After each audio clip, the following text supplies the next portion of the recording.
Ağıl. Nədir bu ağıl? Nə anlama gəlir? Mənası nədir? İzahı nədir? Ağıl ərəb sözüdür. Sözün kökü aqala. İzahı, açıqlaması bağlamaq, saxlamaq, cilovlamaq. Yəni bax, məsələ ağıl sözünün kökünü araşdıranda gözəl bir şey çıxır ortaya. Bizim həyatımız sözdən ibarətdir. Söz bir səsdir. O səsə anlamı yükləyər. Beyindir. Sözün etimologiyasını araşdıracaqsan. Bax, sənin bu dünyada bütün həqiqətin sənə yükləyən informasiyadır. Sən boş disk gəldin bu dünyada və sənə yaşadığın ailə, cəmiyyət bu informasiya yükləyir.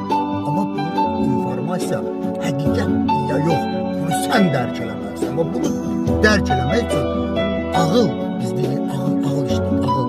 Bax, aql etmək, yəni sən cilovlamaq, saxlamaq bu sözün köküdür. Yəni ağılı işlədəcəksən, onları uzlaşdıracaqsan, gərəkli olanı, düz olanı, həqiqət olanı saxlayacaqsan, həqiqət olmayanları buraxacaqsan.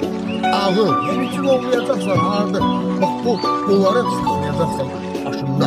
Nə gərəklidirsə, düzdürsə, həqiqətə uyğundursa, boş qalanlarını boş verəcəksən. Aql etmək, saxlamaq, cilovlamaq, bağlamaq budur.